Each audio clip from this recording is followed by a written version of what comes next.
Supreme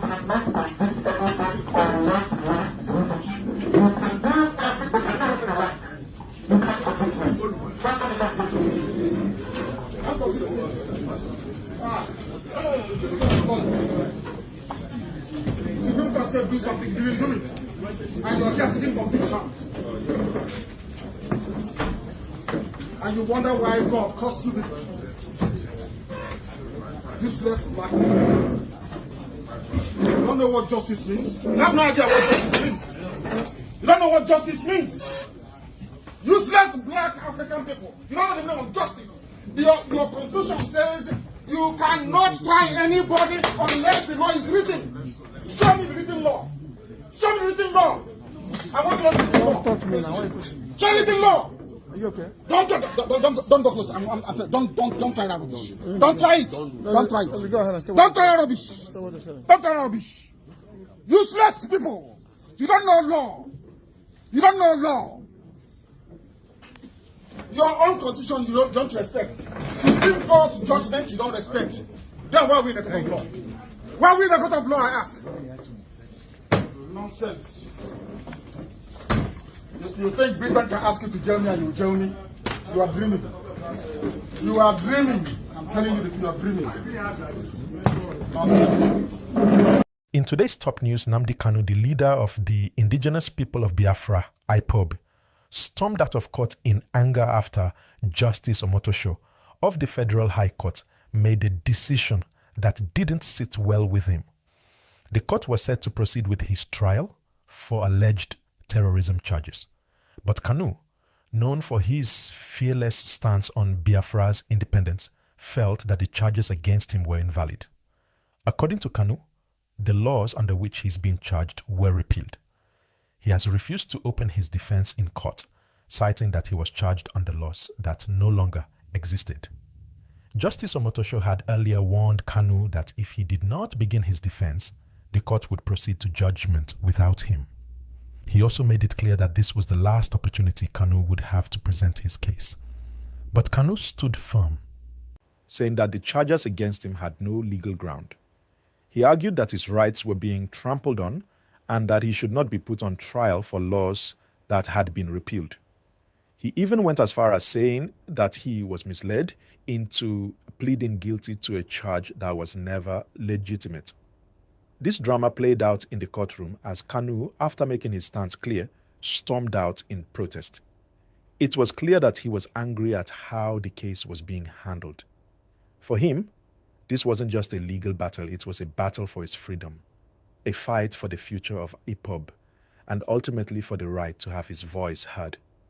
His exit from the courtroom made waves, not only in the legal community but also across the nation, as people weighed in on whether Kanu's refusal to defend himself was a sign of defiance or a strategic move to highlight the flaws in the legal process. The charges Kanu faces are serious. They range from terrorism to inciting violence, and the government's stance is clear. Kanu's actions and those of IPOB are seen as a threat to Nigeria's unity.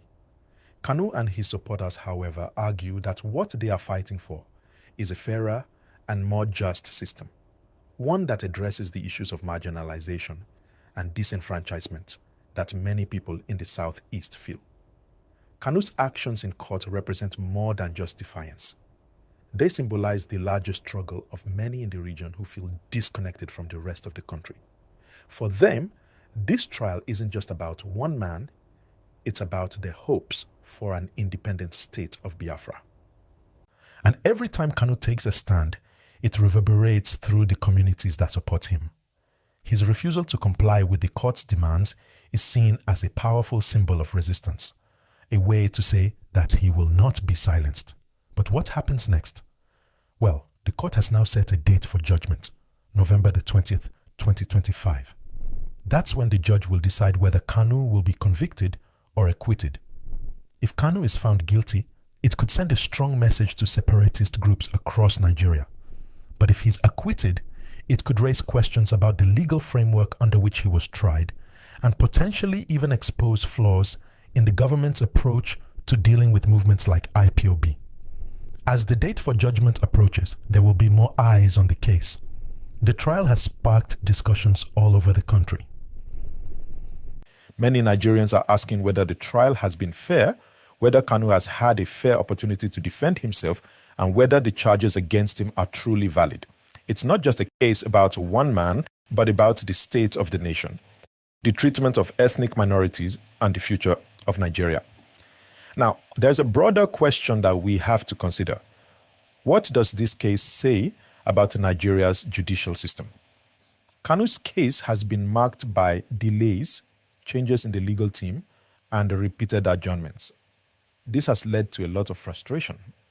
It raises the issue of whether the justice system is really working as it should, or whether it's just being used as a tool to suppress voices of dissent.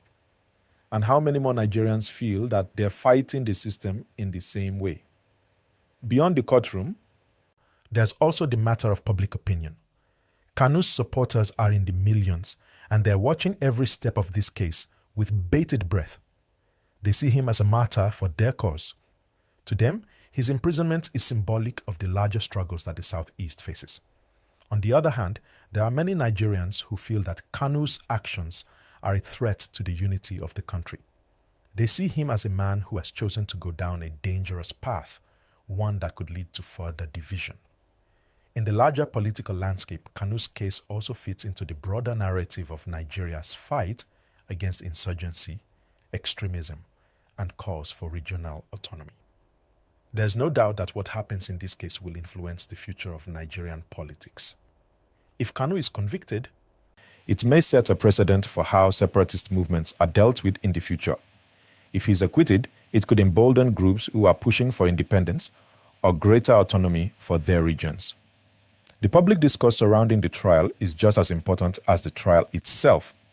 Kanu's supporters are vocal, organizing protests and raising awareness about his case, while his detractors argue that he is undermining Nigeria's unity.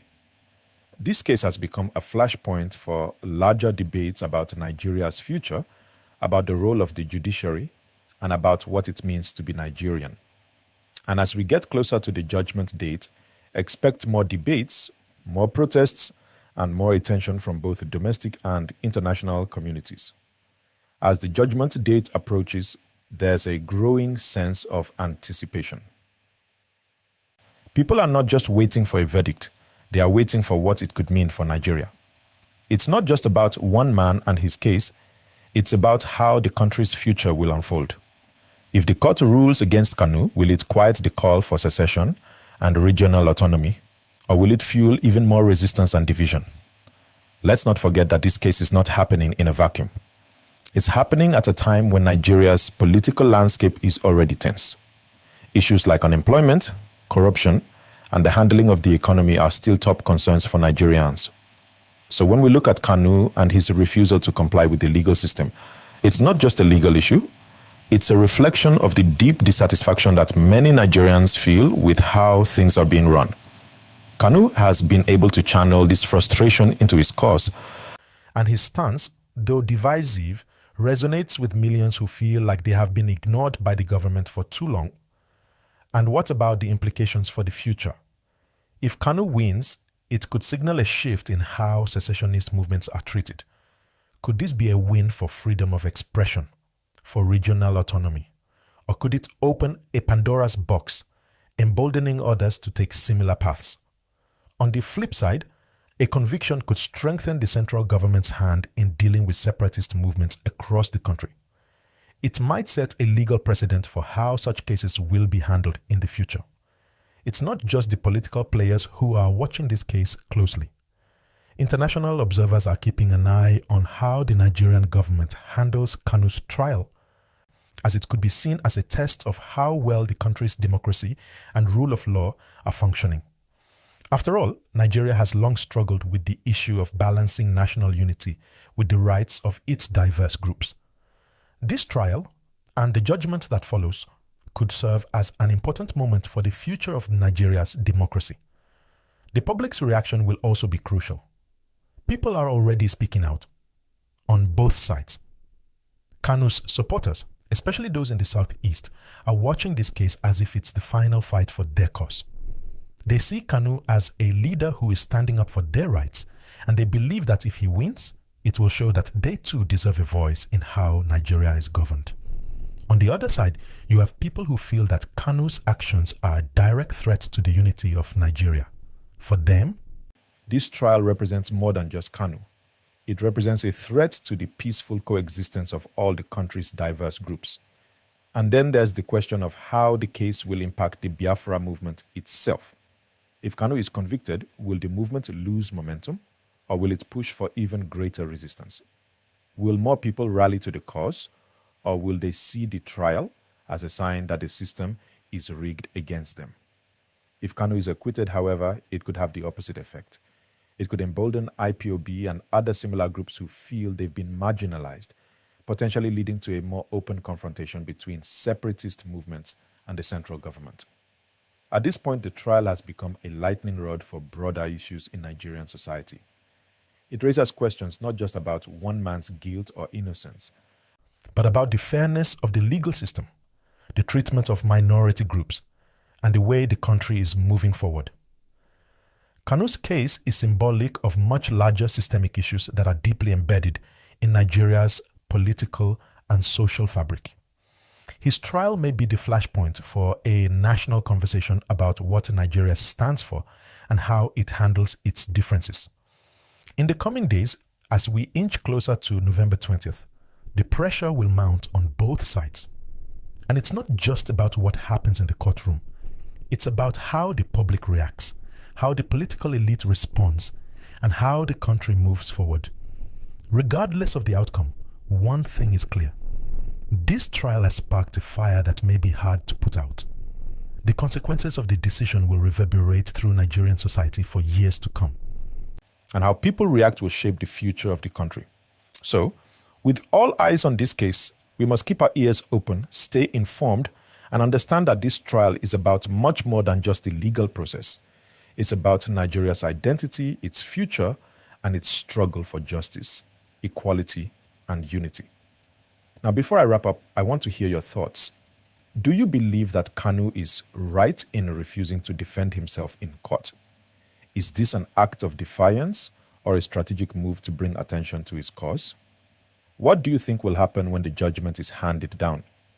Will it bring an end to the Biafra movement or ignite it further?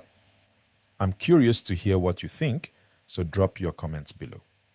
If you're enjoying this breakdown, don't forget to like, share, and subscribe.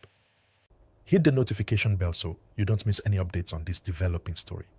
Let's keep the conversation going. I'll be back soon with more analysis and updates. Stay tuned, stay informed, and most importantly,